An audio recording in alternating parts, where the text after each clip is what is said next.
Physics के scientist थे। उन्होंने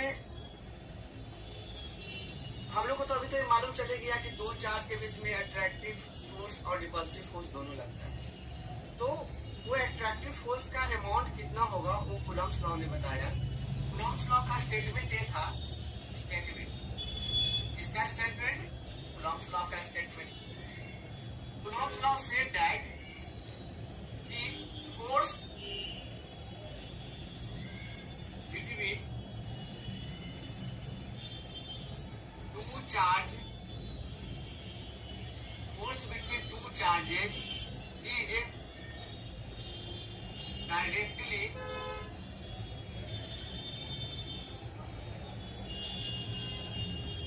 proportional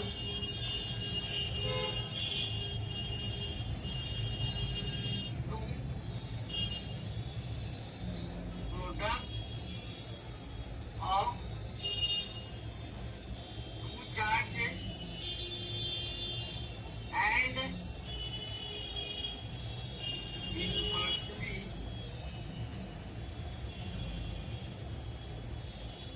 proportional to a square of distance between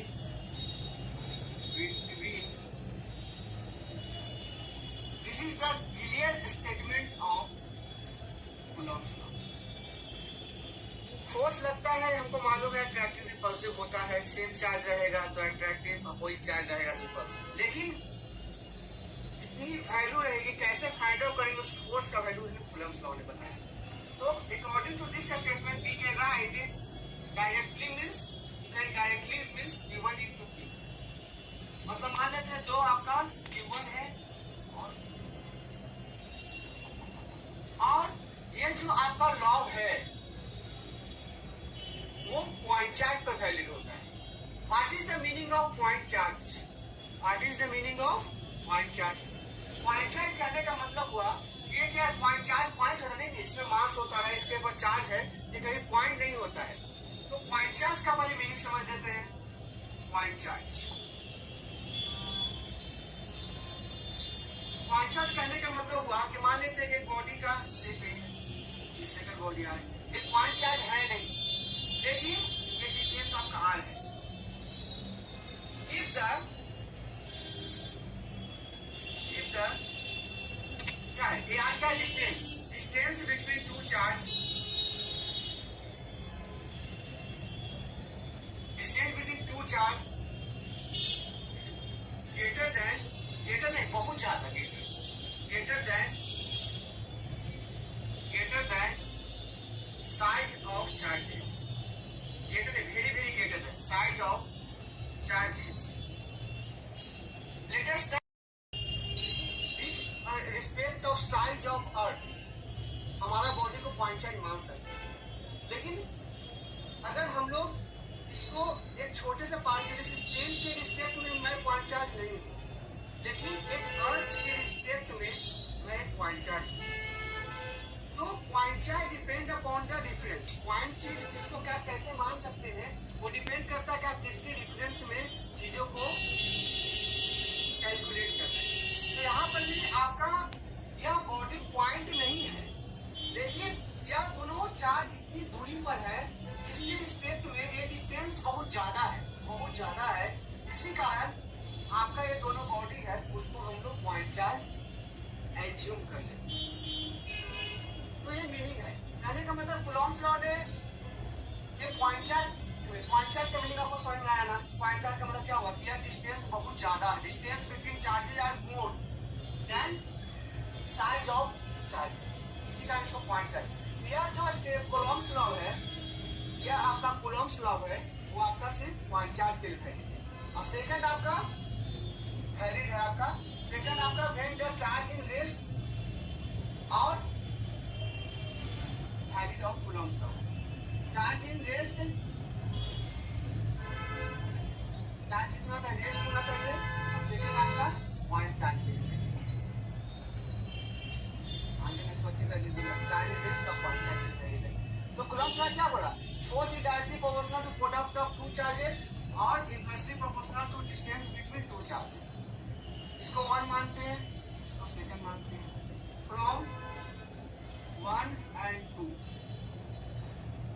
force क्या हो जाएगा, directly proportional to P1 Q2 divided by R square, P1 Q2 divided by R square.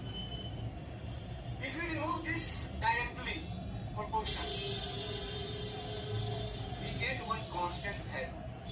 This constant value name is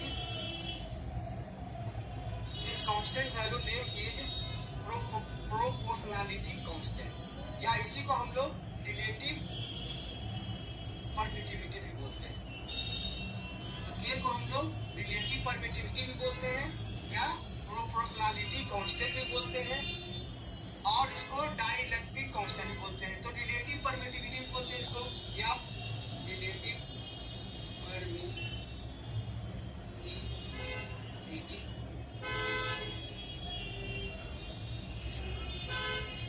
third बार, ये जो formula है, के का value मेरा जो वर्ब है 1/4 पाई एप्सिलॉन नॉट। के का क्या वैल्यू होता है, 4 is the constant, pi is the constant, epsilon naught is what. Epsilon naught आपका है परमिटिविटी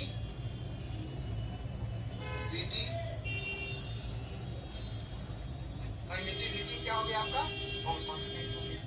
तो हम लोग समझते हैं यह फोर्स कहाँ कहाँ एप्लीकेबल होगा और डिफरेंट सिचुएशन में फोर्स में क्या क्या चेंजेज आएंगे। ठीक है, तो लेटेस्ट क्या बड़ा, 1 बाय क्या होता है, 1/4 pi epsilon naught Q1 Q2 by R square. Epsilon naught is the permittivity constant of vacuum। Epsilon naught आपका क्या, परमिटिविटी कांस्टेंट ऑफ वैक्यूम या एयर। तो क्या आपके माइंड में एक सवाल आ सकता है, तो क्या ये एप्सिलॉन नॉट अगर हम दोनों चार्जेज को सिर्फ वैक्यूम और एयर के लिए फोर्स के लिए अप्लाई है क्या, नहीं। आप दोनों चार्ज को कहीं भी किसी मीडियम में रखकर आप कैलकुलेट कर सकते हो, लेकिन अगर आप साइलेंट नॉट आपने रखा है, इसका मतलब आपका वैक्यूम और एयर में ही है।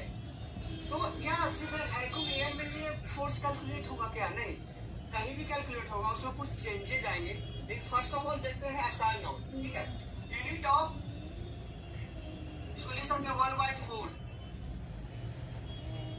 फिर ये क्या हो गया आपका 1/π एप्सिलॉन नॉट, है ना। ये आपका सब एक्सपेरिमेंट दिया होगा, ये बड़ा 1/π एप्सिलॉन नॉट। अब देखते हैं, इसको लिख सकते हैं, we can write a into Q1 Q2 by R square. अब देखते हो what is the dimension of A, unit of, अपना नेक्स्ट है how to find the dimension या यूनिट ऑफ A। ठीक है, तो हम देखते हैं A का डायमेंशन निकालने के लिए हम लोग क्या करते हैं, क्रॉस मल्टीप्लाई करते हैं। 1 को R से मल्टीप्लाई बराबर क्या हो जाएगा, 1 into R square divided by, हम लोग क्या यूनिट या डायमेंशन निकालने की कोशिश करें, क्या निकालने की कोशिश करें, ठीक है। तो फोर्स का क्या होता है आपका, न्यूटन। आर का डिस्टेंस मीटर स्क्वायर। चार्ज क्या होता है आपका, कूलम। 2 कूलम है तो 2 कूलम, तो newton metre square, coulomb into coulomb, coulomb square, newton square metre square coulomb square.